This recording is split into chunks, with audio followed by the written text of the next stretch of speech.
Welcome back, episode 20 of Revisited. And in our last one, I really was like adamant we're doing the Bleach thing for episode 20, blah, blah, blah, blah.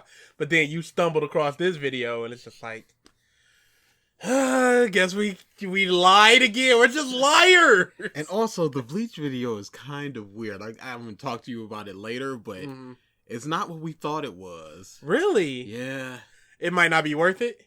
It might not be worth it. Wow, that sucks. Okay, so that Bleach video might never come. We might just have to straight do Eye Patch Wolf's version, I guess. Yeah, definitely talk to me about that later. So, this one is called Persona 5, Style Over Substance by Cvit. Never heard of him.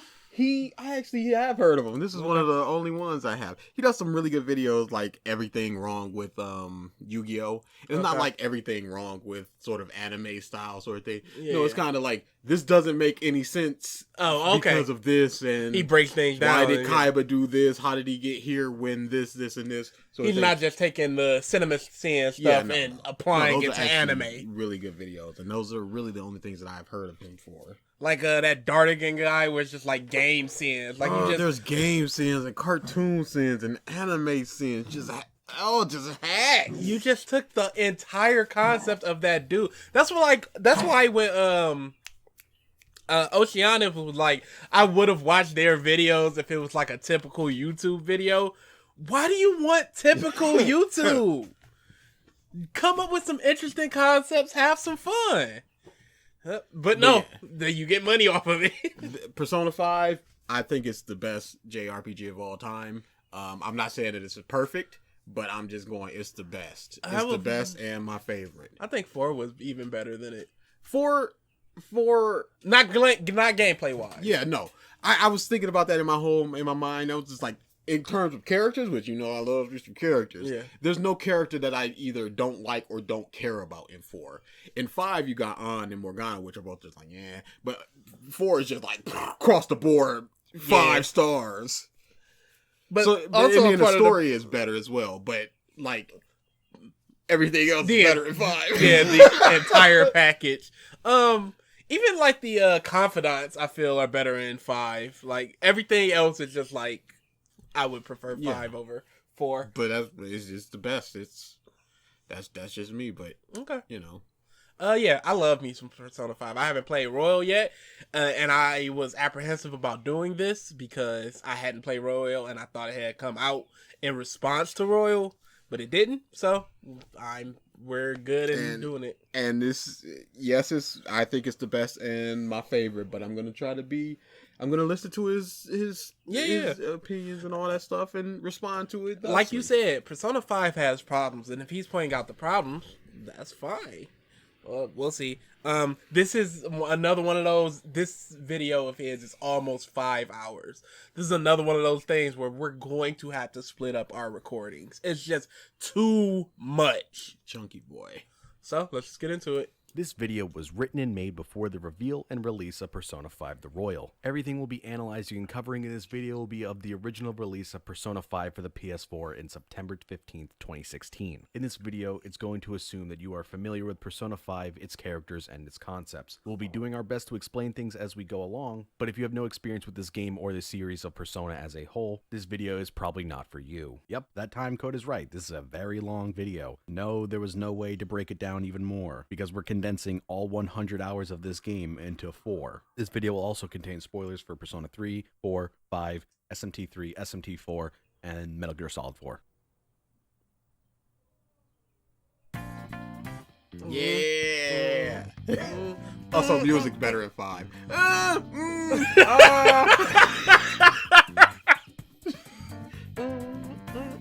Come on, let's go, homie.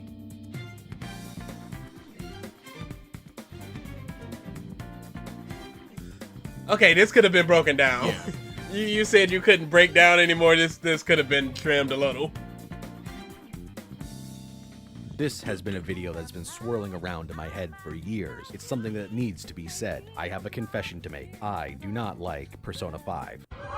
I think it's a bad game, but I don't think that everything about it is terrible. It looks incredible. It has like the some reverse really high of you. moments, and it's fun enough in the moment, but when it comes down to it, that's all it has going for. I legit don't think I don't see how you can think that this is a bad game. I'm playing Tales of Berseria right now, and gameplay is good. You know, it's a typical Tales game. A little different, which takes some getting used to. But my biggest problem with JRPGs is that they introduce you to a world that is established, and there's all sorts of just terms and politics and this and this. It's just that like, they unravel later on. It's like in a 30 hours in, it's just like, oh, the Molochs are attacking. Like, okay, and then you have to stop and think like, okay, what is a Moloch again?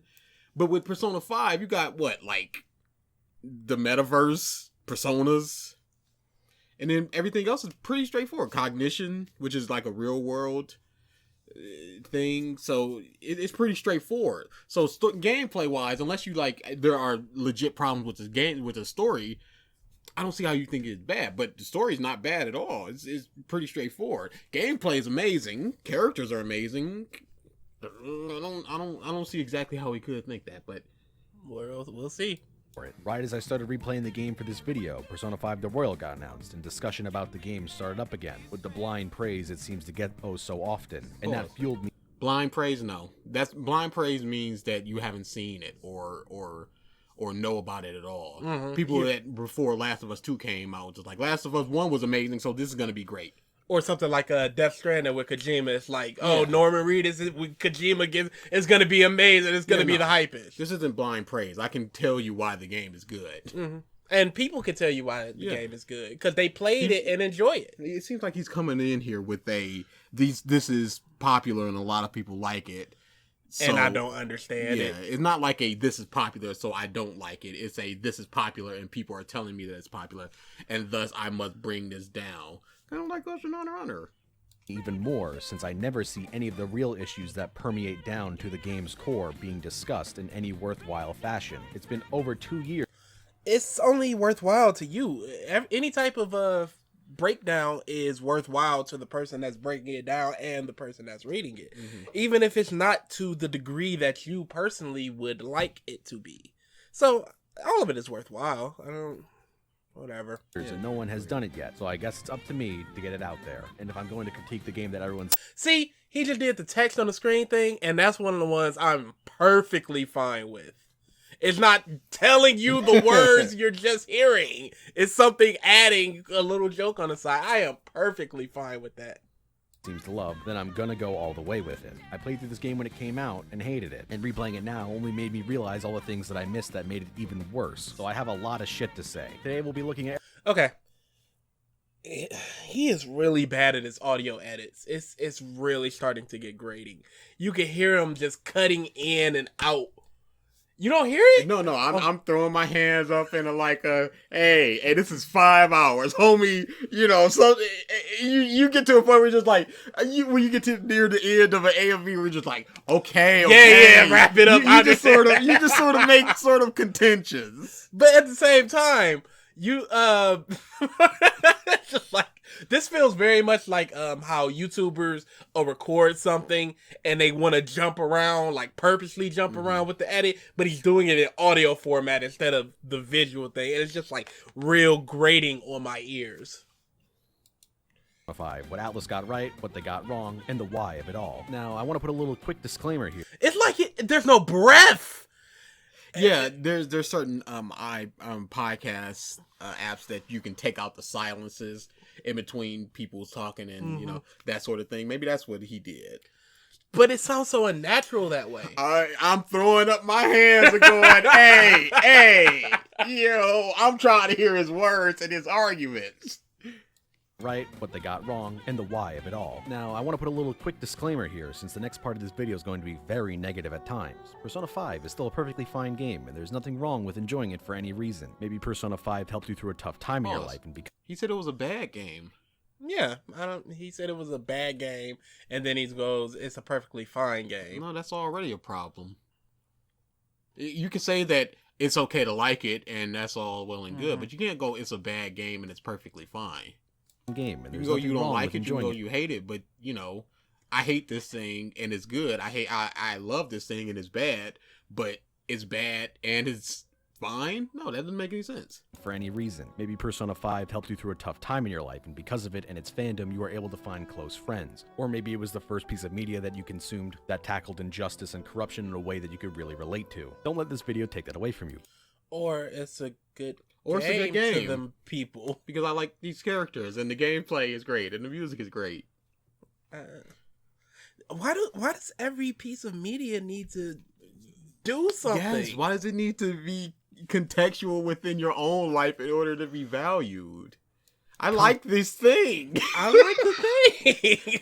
Thing good. Enjoy. There have been plenty of games that have helped me through tough times in my life, but I can still see the faults and flaws in them without it souring my enjoyment and love of them. Criticism of media is not a personal attack. All the issues I have with the game come from knowing what the Persona team can do and has done better than this, and the fans shouldn't just settle for good enough when there's massive potential here and the ball has been dropped. Now, I don't... Okay.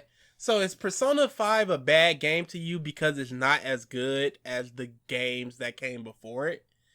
Because that doesn't make it bad. It just makes it not as good in your eyes. This is just from what I'm getting from what you're saying. You're going that the potential that they have shown before isn't here, but that doesn't make it bad or good or anything. It's just your perception of this thing is really good. This thing is a 10 and this is a 7. So 7 bad. Expect you to agree with everything I have to say, and that's perfectly fine. Maybe you saw something here from a perspective that I never could, but I hope I could keep you entertained for the entirety of this video. Pause. Is this making you want to play P5? Dude! It's such a good game! I'm just remembering everything that went through. Man, I want to play Royal so bad, but I also want to finish The Last of Us, too. Not as well, I mean.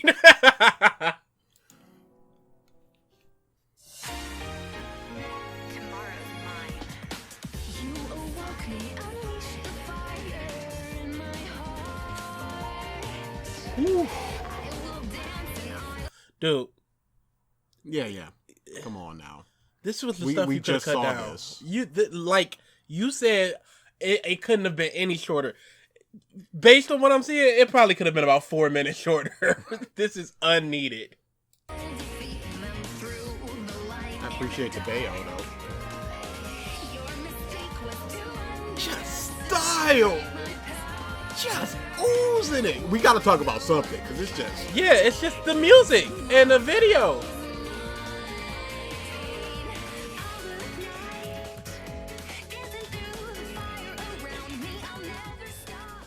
That took so long to get there. That was not short. Hey, Persona 5 style is a slam dunk. Oh, that's hot. That's hot. Booting up the game, the player is immediately greeted to a music video filled with style, pulling the viewer into its world as the jazz music swells and characters dance and skate across this beautiful yet simplistic landscape. I love this intro so much. I'm a huge sucker for well-choreographed figure skating-like scenes, especially if they're worked into combat. The transition into the game's main menu fits right in with this tone as well, with a subway car giving way to striking red silhouettes of the main cast deep underground, waiting for the game to start. This sense of style permeates through the entire game, from the character designs to the look of each palace and floor of mementos to each menu in the game being beautifully crafted around a theme befitting its purpose with unique animations for transitions between every option. The seamless transition between character model to main menu graphic are so good you won't even notice the transition unless you're really looking for it. The visuals and feel of each character were clearly an extreme important aspect during development, as everything from how each character moves to their idle animations and even the way they react to a chest being open has been thought about and lovingly implemented into the game. All-out attacks are the best they've ever been, a massive step up from the cartoonish fighting clouds from the past games. Watching Joker adjust his glove, Morgana pulling out a cigar as he swivels around on a chair, and Akechi's dumb little dance moves as each freeze frame into a screen encapsulating the character's sense of... It's probably the second or third time I've ever seen that in my life. Yeah, enough, Goro. style never get old, even as the fighting dragged on later in the game. The few 3D cutscenes in the game are also standout moments, where the team clearly pulled out all the stops and created incredibly striking visuals that blend into gameplay seamlessly. Throughout the entire journey, the music plays a massive part in accentuating Persona 5's incredible style, with songs that almost never get old, even after the 1000th loop, as well as more and more introductions to lyrics and songs as the game progresses, and the Phantom Thieves really start to grow and gain more conviction in their actions. This is Shoji Megaro's best work in the series, even getting help from the Benjamin Franklin himself, having nailed the music that fits the visuals of this game more so than any other game in the series. The feeling that the music grows along with the characters and the player, instead of just being great tracks, is also one that was executed perfectly here. The difficulty of getting an idea like this right is probably what keeps many other games from attempting it, and the way that it succeeded here makes it stand out so much more. Although some of the more generic background tracks do tend to get predictable over the course of the game. That's my biggest complaint about the music here. By the 80th hour, I could predict all the story beat musics that are going to happen in the moment-to-moment gameplay. And when scenes start to go on for really long times, upwards to 20 minutes, keeping the same track looping gets really old and kind of annoying. Despite the game's incredible presentation, there are some glaring mistakes present, most evidently in the translation department. The English voice acting is good for the most part, with the only glaring issue being the asinine pronunciation of names that happens throughout the game. This is more so a 100%. 100%. Sakamoto Sakamoto. It's bad. That's really bad. But according to, I believe it was Erica Harlecker on Twitter, the voice of An, she said that that's what the Japanese producers wanted. So you can't go, no, Japanese producers. This is your game and your vision and everything, but no, we're not doing that. We know better than you. And then they're just like, okay, next time you ain't getting our game. And this game's selling buku bucks. You give them what they want. But yeah, no, that's bad. But other than that, I don't think there's any real bad translation thing. Yeah, a lot of people don't like The Legend of Dragoon because it has a terrible translation. Words do not fit into the sentence the way they're supposed to, and it's just super backwards. It's this is a third-hand translator. Yeah, something like that. They went to Google and went, I think we can make that sentence a little tighter. And then it was just there we go. It was translated from Japan to Chinese to English. So yeah, if something like that, that's some poor translation that can detract from the game. This one, not really.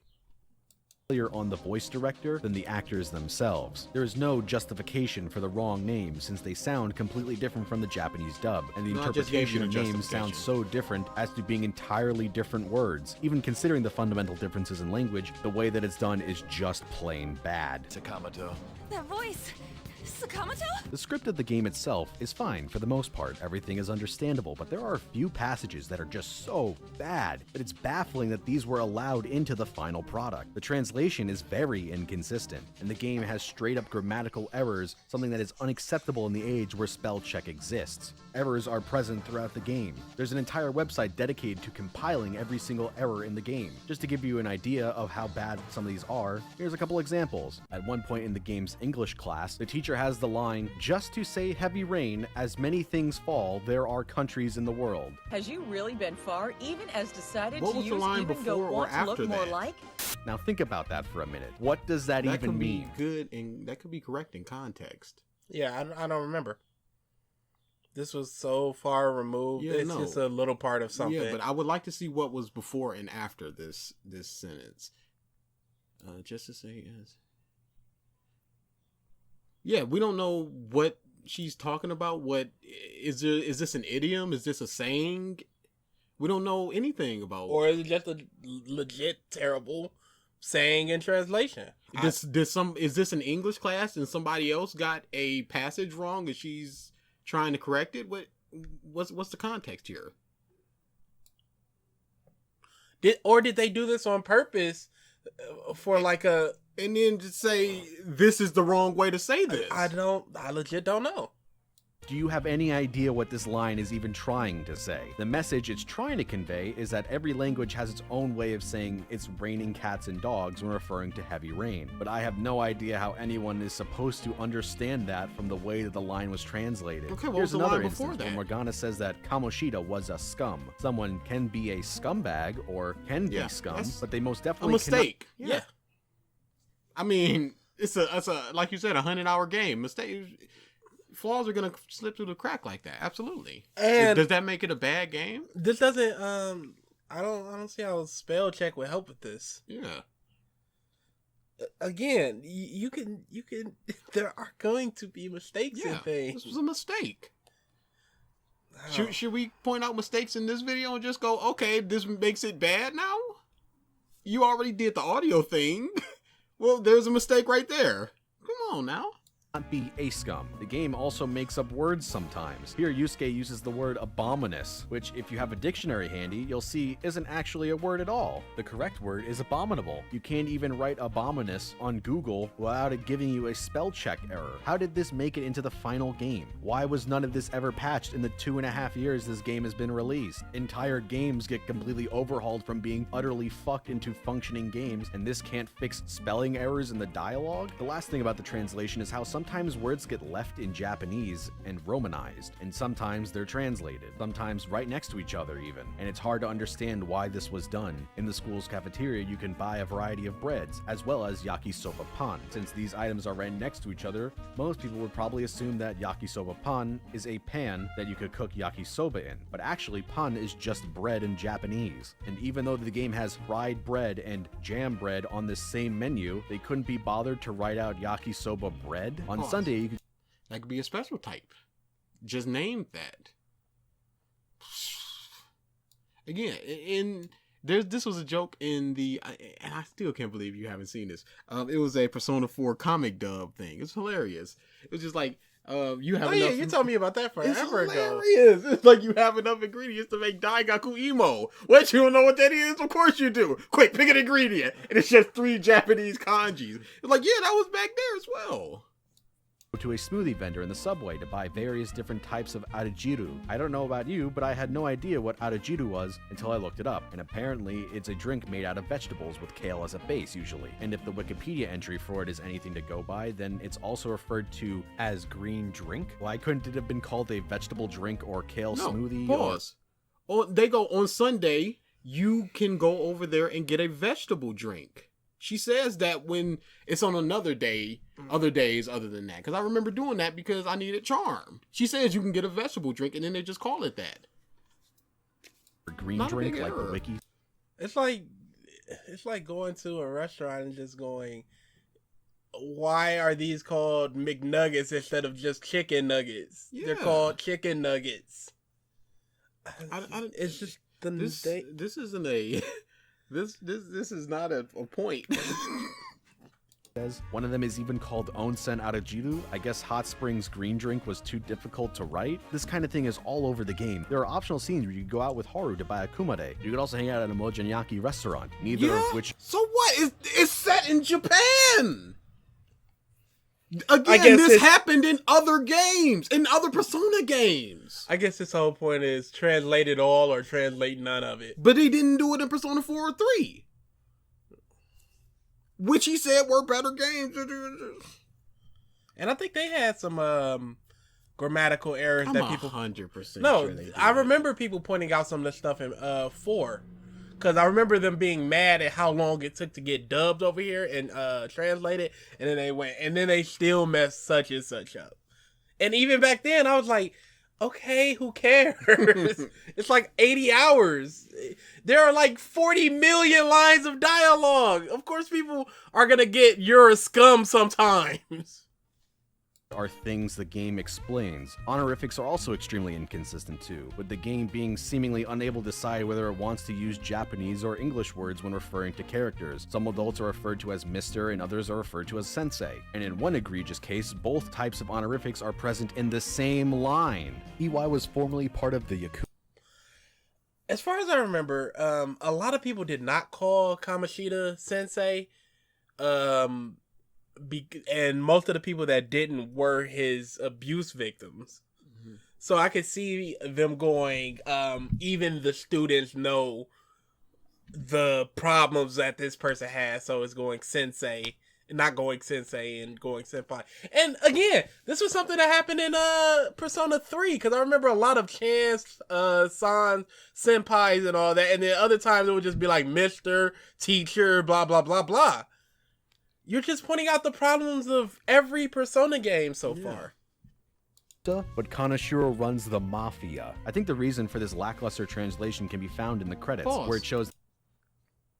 Okay, kids refer to it as a mafia, so maybe they're not. Maybe a Yakuza boss would be better versed in knowing the language and stuff. And as if for kids just going, yeah, they're in the mafia or whatever. You don't know if they're specifically in the Yakuza. It's like going, you're a mobster and you're a gangster. Yeah.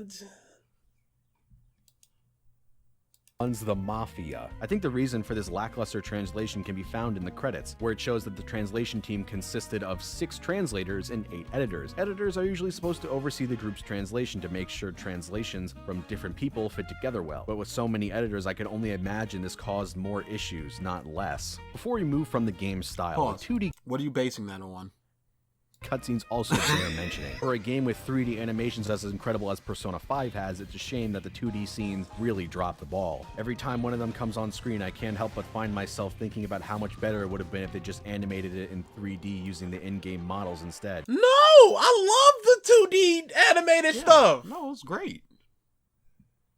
And again, do we have to go back to 3 and 4? Same thing. Characters are constantly drawn off model and look terrible. Any shot with more than 2 characters on screen looks bad. The perspectives of their faces are off all the time, and they're also often completely wrong and show events that are contradictory to the rest of the game. Even in scenes that transition from full 3D to 2D and back don't have any continuity either, like this scene in the interrogation room, where the room is very dark and dimly lit in 3D, but when it switches to 2D, it's like the sun is right in there with them, for how bright everything looks. Everybody is overexposed and colors are blown out. There's never in JoJo, people just change outfits. Their whole color scheme change. It's a stylistic thing. It is better to show their face. The whole point is to show their faces as this thing is happening. If it's down to 2/3 lighting, you can't see anything. So they brighten it up a bit. What is this? Even a commitment to full 2D animation either. Look how bad and out of place these CGI cars and trucks look compared to everything else in the scene, which was clearly drawn. That happens in anime. That happens in normal anime. I remember the 10th, I believe it was, Detective Conan movie, which at this point has to be like 9 years ago. 8-9 years ago. I remember seeing CG cars and I went, oh, okay. Yeah, no. It just happens in anime. It's cheaper to do. And for something like this where it's a bunch of cars, who cares? You do it.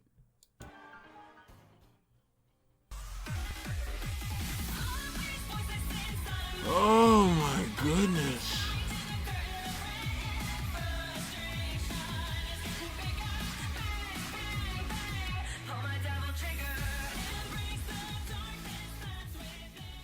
One of the biggest problems with the game is all of the issues surrounding the combat, which are numerous and feel especially bad considering a bulk of the gameplay consists... Baby, if you give it to me. Why are you? What is that? Why are you putting a Busta Rhymes featuring Mariah Carey and Rod Digger song under your Persona 5 soliloquy? What is that? Baby, if you give it to me. That doesn't make any sense. What? Persona 5 features like 90 songs. Just use one. That's very out of place. Combat, so any annoyances will only grow more and more as you near the 100th hour of mindlessly farming knockdowns for all-out attacks. One of the biggest frustrations when it comes to combat is the fact that the game will end no matter what when Joker dies in battle. While still incredibly annoying, it was more understandable when you couldn't even control your party in Persona 3, or when you were with demons in contractual relationships in Nocturne. But there's no lot. But what about in Persona 4 where it happened? What about in Persona 3 when you could select your party members and which control was, Persona 3 Portable, I believe. FES? No, FES you still can do it. Really? Yeah. FES was like a updated PS2 version. and it still was just like I could have sworn that's the portable was called FES. No. Matter. Doesn't matter. Hey, you know what? Doesn't matter. Even though we can look it up, doesn't matter. Mm-hmm. It still happened over there. Yeah. And he's overlooking it. This is the thing. He's talking about 2.5 years later, the game gets updated and there's still these problems. Persona 3 was updated twice until it fixed the you can't control party members thing.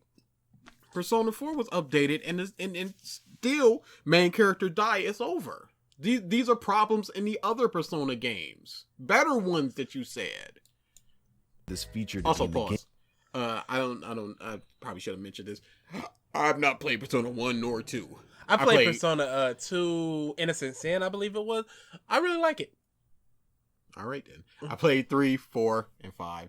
I played Portable, Golden, Normal. Dancing. Yeah. No reason for this feature to be in the game other than that's how it's always been done. I see That's how it's always been done, but you're complaining about it here and you don't mention it when you mention the other ones? Come on. Isn't that a logical reason? Hey, we've always had it as this feature, so let's continue. And it would be just as logical to drop it. But you can't just go, there's no logical reason when you yourself give the reason. What was the logical reason in 3, 4, 1, 2? 3, you can't control your party members, so it makes fine. sense. No. Okay, but what about in Portable where it still happens? What about the problem in 4? Like, simple compromise in this being if you're unable to revive Joker by the end of a battle, then you get the game over. I don't see a particular reason why the game should end instantly if you have multiple revive items and revive moves even early on. Maybe the game could give you an instant game over if you have none of those options, just so you don't waste time. Or you can just have it. it's a JRPG. It's your fault if they tell you, hey, your leader dies, you lose. It's your fault if you let your leader die. What do you want? Don't let him die. Don't let your leader die. It's his story. If he's not there to witness what's going on, then it basically didn't happen. So game over. You're basically going, hey, why did Aerith die when they've got all those Phoenix Downs that have been reviving people? Play out like it does in SMT4. If Flynn gets knocked out and you don't revive him by the end of battle, once you get to the overworld, he'll be left with 1 HP and you could heal him. They already do this with other party members in your group in Persona 5, so I don't see why you have to be the exception. This is how it's always been is not a good enough answer for a major source of player. Why not? Okay, even if it's not as good, why not criticize it in other games?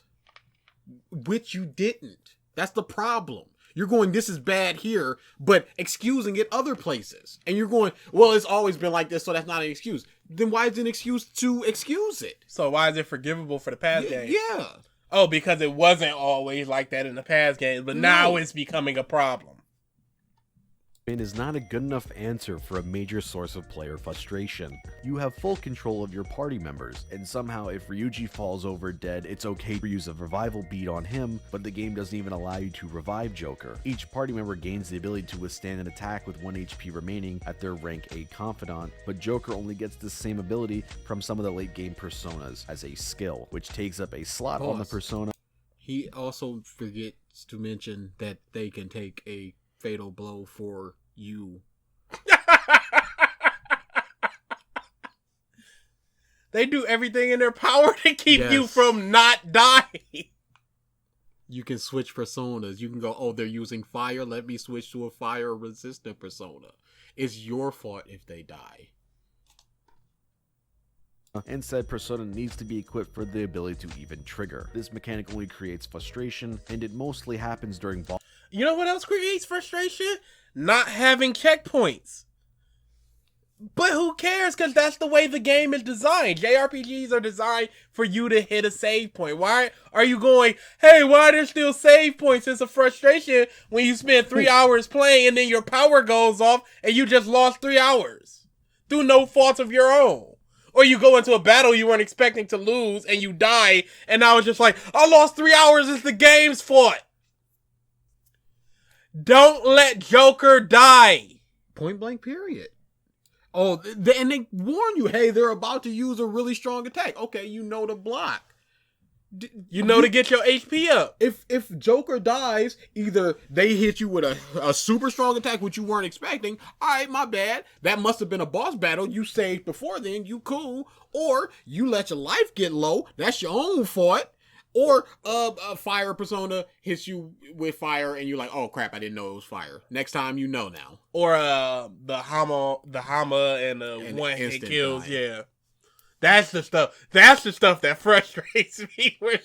But you have charge and stuff to prevent that. But yeah, start over. All right, you missed some time. Sucks, but whatever. Swallow it. Boss fights when they have massive damage abilities that can 100 to 0 you and make Pause. That is 100%. They are about to use a super strong attack. It kills almost everybody, and you go, "Why did it kill me? What's going?" That's your own fault. Okay, and on top of that, everybody died right there. So who's gonna revive anybody? 2, this was before a boss fight, so you get a save point Right before. So You didn't save. That's your own fault. Joker died and I get it. So fight or in the middle of a dungeon because a holy or death insta-kill ability from an enemy lands. Speaking of which, why are those happens in abilities... Persona 4. Thank you for showing it and not complaining about it. In this better game. Speaking of which, why are those abilities even in the game to begin with? No player is ever going to use them opposed to regular damaging abilities of the same attribute because they don't... I do. I do all the time. If there's a boss, not a boss, if there's a big monster with like a whole lot of defense that you got to whittle down, or they don't have any weaknesses and you just got to whittle them down, you're like, this is legit going to take 10 turns, because last time it took 10 turns, you just start spamming kills. Naoto was amazing at that in Persona 4. She was just bam, bam, bam. I would just go in to like get her the fastest and just get her to killing. But yeah, no. Don't say who's gonna use that. Who are you talking? Have you polled people on seeing who would use this? Are you using your own experiences? Don't just go, people aren't gonna use this and just move on. Not everybody's playing the same. Absolutely and not everybody's looking at the optimal strategies to beat something. It's like going, oh, you need Ryuji, Yusuke, and Morgana in your team to make it completely optimal. And who else would play anybody like that? Well, what if I don't like Morgana? I'm getting him out of there. Yeah, I play who I like. This is absolutely ridiculous for you to say that, dude. Important enemies like bosses, and they cost too much mana for a low chance insta-kill to waste on trash mobs. By the time you start getting those, though, you will have had enough time to gather either enough items to get SP back, or to go over to the doctor and get that SP every round thing, and then you just whittle them down to one person, block, and all of a sudden you're going from 50 SP to 100 SP in a couple turns. Uses an insta-kill ability, the only thing the player can do is pray to God that it doesn't target Joker, and if it does, it doesn't kill him. No, there's charms that prevent it.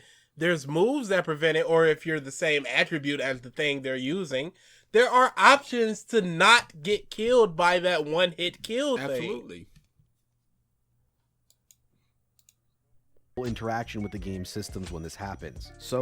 Yes, there is. Get the charms, equip the persona. And also it happens in other games, other better games. You've not mentioned really anything that wasn't in the other Persona games that makes this bad or worse. Yeah, he's saying that this is problematic in Persona 5 while completely ignoring it was in other Persona games. And it's just like, well, this is a problem of Persona 5, and I've spent 14 minutes talking about the problem of the Persona series as a whole, really. Yes. But attributing it to 5. This does is force you to carry a death or holy resistant persona that... Yes!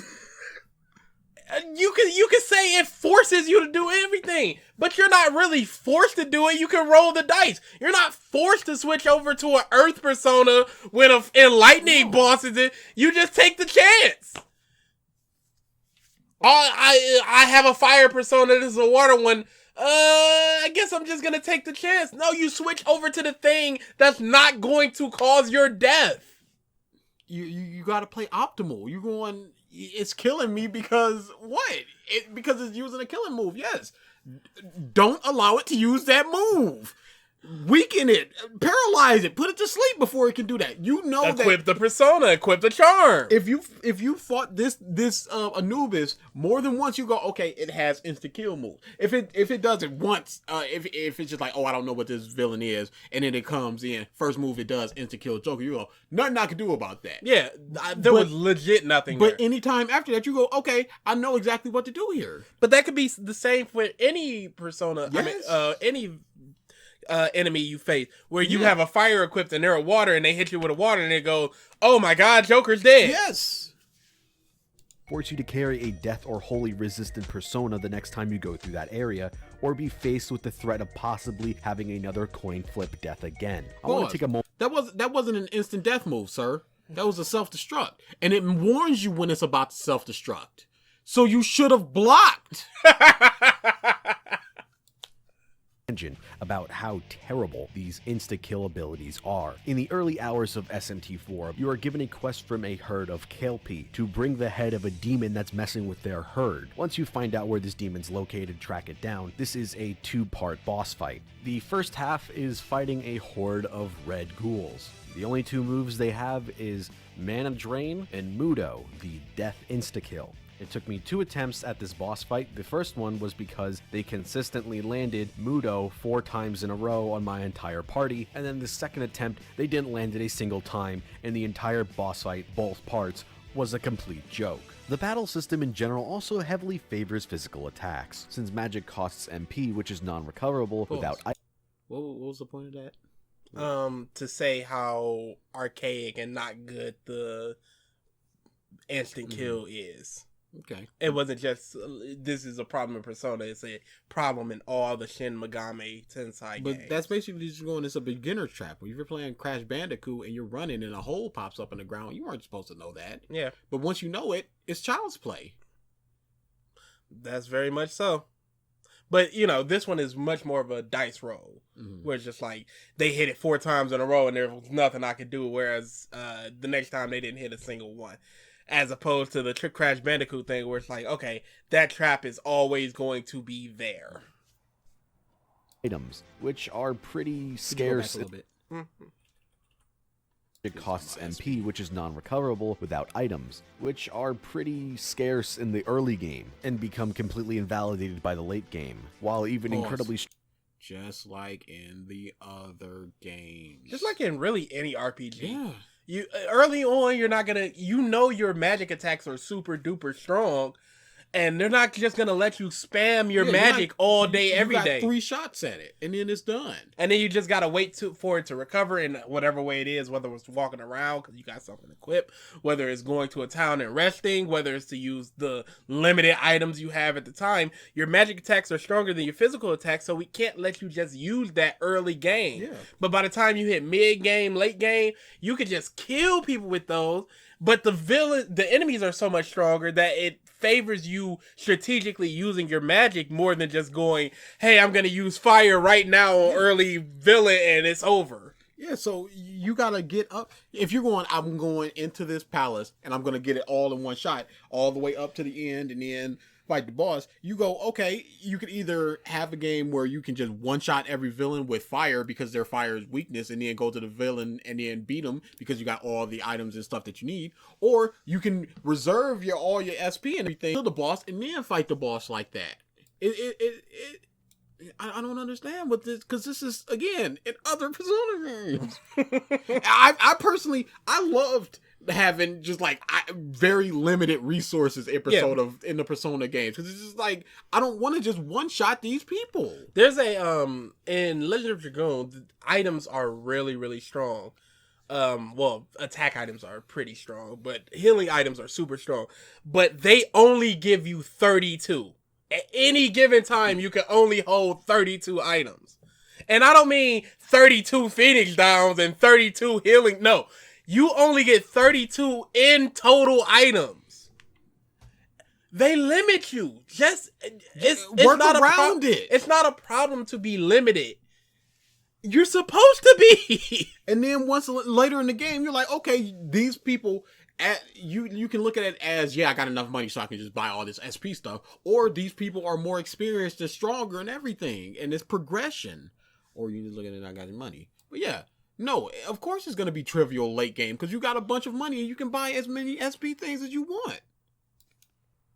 While even incredibly strong physical attacks only cost HP, which can easily be replenished with healing items, which there are an overabundance. Yes, so do you want to use your HP, which could in turn kill your character if they get hit, Thus costing you a turn to revive them. or do you want to use your SP for a slightly weaker thing, but still stronger than your regular physical attack? And have a chance to down them and get a hold up. Yes, it's a lot of stuff there. Healing spells. While most enemies have a mix of magic resistances and weaknesses, there's only a few in the entire game that are resist or reflect to physical attacks. Even characters with high magic stats are better off just using physical attacks, conserving MP for knockdowns and fighting bosses. In most instances, Yes! How many times have you went into a JRPG like, I'm gonna kill all these weaker people just using my magic, and then when I get to the boss, oh, I don't have any magic. No, you reserve your stuff for the stronger people. That's the way it's always been. Why would I use my healing potions on these nothings when I can save it for the boss for when I need it? Why would I use stuff I don't need when I don't need to? physical attacks just do more damage. They deal better numbers. And this, but what if you're not after just pure damage? What if you want to hold them up and get more money, more items? What if you want that persona? It's not just about killing. There's different systems within the game itself. You're just going, oh, beat big meat fish kill. That's not all it is. This is a numbers game. At the end of the day, the most important thing is making your opponent's health bar 0. Because sometimes you want that persona or the money or the item. I would sit there and just go hold them up, and then just keep holding them up until they just go, okay, screw you, and then they call in more reinforcements, and then I would just do it over and over and over again, because if you keep holding them up and then hold them up until the point where they just go screw you, they'll bring in more reinforcements. So you just keep doing it over and over and over again. I would do that. Absolutely, I would do that. Health bar 0. Because of the game's bias towards physical damage, the strongest party for almost every battle consists of Ryuji, who's the only character who can learn charge and has incredibly strong AoE physical attack. I never used charge outside of in Persona 5. I used it in Royal because it was a lot easier to use it. But yeah, I never used it because you double your attack, sure, but you can do 2 attacks and still do the same amount of damage. But you're using a turn to use charge. Thus, if you die, well, that charge is gone. So you use charge, and then you attack, and then that just doubles that attack. But you can use the same amount of. And what if you miss? That's what if they're resistant to physical? That's just 2 turns wasted when it could have been 1 turn and then another turn to strategize. Strong AoE physical attacks. Yusuke, whose single target physical attacks gain damage with each baton pass, a core mechanic of the combat of this game. And finally Morgana, who works as both a healing machine and all-around generalized knockdown. That's the optimal team, but that doesn't mean that that's the only team that you can win with. My team consisted of, in both games, not outside of Persona 5 Royal Endgame, which another character hops in. My team consisted of Yusuke, because I like Yusuke, Haru, because I like Haru, and Makoto, because she can heal, and she has good physical attacks, and I love her persona, and I like Makoto. I don't like Morgana, so he ain't in my party. Ryuji's fine, but I like Haru more. Don't tell me that this is the only way to play the game, because I beat both games without this optimal playthrough, Romy. And even if you don't have a set healer, Joker can be the healer, and you can just have 3 beat monkeys. An is the only person that can learn a severe attack, a severe fire attack. Why not have her? Because that's mad damage, even if they're not weak to fire. Why is that not optimal? In Miracle Punch. Could you go back? There's almost no Yeah, sure. around generalized knockdowns using Lucky and Miracle Punch. Pause. There's almost both no of those require luck. You showed, it's getting a critical, but it says it has a low chance of getting a critical. So otherwise, Lucky and Miracle Punch is doing like 2 HP, and you just wasted a turn. Don't just hit there just like it punches and then it criticals all the time. No, it's a chance. It's very disingenuous. Generalized knockdowns using Lucky and Miracle Punch. There's almost no reason to use the other characters in You battle. are crazy. I love them. That's Yes, why. I like them, and they also have their own strengths and weaknesses. What if you walk into a battle that's just like they're resistant to physical? Oh, I guess there is a reason to use somebody else. What if you walk into a battle and they're using wind? Oh, I guess Ryuji's useless because every turn he's getting downed. Don't go. There's no reason to use anybody else. That's ridiculous. Since Ann and Makoto have both near identical movesets, only their main difference stemming from their elements, which can easily be covered by Joker, and they need to already act as healing batteries for long palace runs, since you could use them to heal party members when out of combat, even if they're not selected to be the 4 that you're running the dungeon with. Why can't Morgana do that? Why is Morgana more useful than Makoto? Because him punch. I guess. Haru comes so late into the game that she has none of the confidant perks, like Baton Pass, withstanding damage. Bro, I got them so quick. Yes! I was just like, okay, Haru's in my party, even though it's just like, okay, maybe you don't like Haru. Maybe you're just like, I don't like Haru. But she's still going to be in your party. So you're like, there may be a time where she's super useful. Because she got this critical gun thing where you could... Why isn't she useful? Because she got a critical gun attack that causes critical and that downs them. And much higher chance than Morgana. We're not talking about that. But you go, I don't like Haru. But she's still going to be in your party. You might need her one day. So you beef her up. And she also has this really good vegetable mechanic. And also you might be going after a platinum. Dude, who are you speaking for? Everybody, nobody, yourself? A fictional person? What is going on here? Perks like Baton Pass, withstanding damage, status recovery, Pause. so she is strictly just a worse character. Yeah, once you in that castle, yeah, because you don't have anything in that. But after that, there's a full 2 months before the next palace, outside of mementos, so you can beef her up in that time.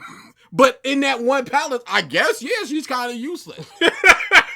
Good point. Damage, status recovery, so she is strictly just a worse character until you max her out, which most people won't do because she's introduced Pause. with less. Who are you speaking about? Who are you speaking for? Most people means at least 51%. And at least 51% of people do not max out Haru. And you would have to have some sort of evidence for this. Instead of just going, yeah, most people wouldn't do this. That's some garbage. I did. Out the gate because I like Haru. Love Haru. She's in my party and I prioritize people in my party. Left in the game. Most players are going to feel more obligated to actually Based finishing on links that what? they started. Okay. How do you not have most of the people you already are in your party maxed out at that point? What? You act like there's just no time for Yes. Haru. I had 2 months, he said. So 10 times. You got a good speed. Let's bump it up to 15 times. yeah. Yeah. Oh no, there's no time, you guys. 60 days isn't enough time. It's over. Throw her in the trash. Most people. I have the stats right here. By the time the game was over, by the time I was heading into the final palace, every one of my confidants was maxed out. Every one of my group was maxed out, including Haru. Yeah, because I always do that. You prioritize the people in your party. Because Absolutely. There was, and this will always stick to me, there was this moment in Rogue Galaxy where it's just like, we got to take down this big robot. Everybody. We splitting up. And then you got to fight with all of your 9 party members by themselves. So if this dude was in the back and he's level 15, well, guess what's going to happen? He going to get them cheeks opened. So in my mind, I'm always just like, what if they split up and there's half the team over here, half the team over there, and I'm like, I can't do nothing with you. So I always max out my people That's that. just like in Final Fantasy X, where it's just like, oh, you gotta fight with Kimi for exactly. a one match. Now, he had an ability that would be like, it helped you out and helped you win, even if you were super low level and never played with him. But what if they were just like, no, you just left to your own devices, it's your fault. You would be stuck. People would be pissed. finishing links that they started rather than beginning another one and ignoring people that they're close to maxing out. What are you basing this on? Haru gives good stuff. She gives the vegetables healing and all that, and SP and all that, just free. And she's a party member. So don't just go, people will prioritize this when you got nothing to base it off of. Of the combat system, but there's also some minor gripes I have with it. The guns that are a core part of each character's design and personality have limited ammo and barely do damage, so they are relegated to being used only to farm knockdowns on the select few enemies that are weak to it. That is strategy. Yes, absolutely. What's the problem? There's no, because you can't spam them? Yes. Because they're not super powerful? So this person is weak to guns. Yusuke has 11 shots. Bam. Okay, good. What's the problem here? It's a good mechanic. Hey, guess what? If you don't want to use it, don't use it. Nobody's forcing you to use guns. Never Pause. waste. Oh my god!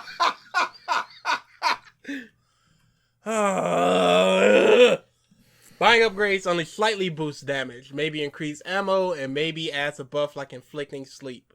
I eventually bought them because I had so much money, but it honestly was a waste and didn't add anything that the starter guns didn't already do. Why would you ever waste a turn to use a clip of bullets over a spell or physical attack to knock down enemies that are weak to guns? And also maybe paralyze them. You do that, you do an all-out attack. Hey, guess what? They're not dead, but they are still paralyzed. I don't know. There's never a reason to ever waste money on upgrades or newer guns, because at most you're just going to shoot an enemy once and then baton pass to one. You say that there's never a reason to waste money, but what about in this example that you're using, you had so much money that you could just use it, so it's no problem. And then baton pass to one of your other characters like Yusuke or Ryuji. The game does do some interesting stuff with the guns, with the perks you gain from the Tower Confidant, like Bullet Hail, Warning Shot, Electric Slug, and Oda Special, but at the end of the day, they still aren't very good, and you never find yourself ever using them. Pause! Yes, you do! Warning Shot. It, if you're like speaking with a persona and you're just like, I don't know what they want, you can just shoot a warning shot and then they'll reset. So you can just choose the answers over again. Special shot, the special. That's just an instant knockdown. That costs one bullet. Doesn't work all the time, but it's an instant knockdown. Don't go, who are you speaking to?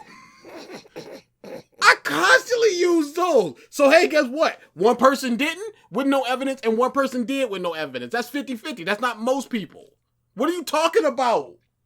I try my best to look up the percentage of people that maxed out such and such character or such and such. There's no evidence. There's no way to tell. There's no evidence. Unless you're looking at 100 freaking YouTube playthroughs and going, okay, by December 31st, Haru wasn't maxed out. That's one over here. In the Royal or in future Persona games, if this mechanic gets brought back, they'll do something more with it, because once you get a Persona with bullet damage physical attacks, there's never a reason to use the gun. The SP Adhesive 3 can be acquired pretty early on for only 50k, and this completely breaks the battle system with being able to spam spells. You said physical was better!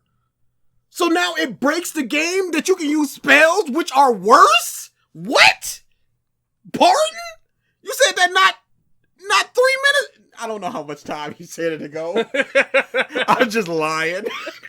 But no, you just said that physicals are better. So now it's just like you can just spam these magic attacks and it breaks the game.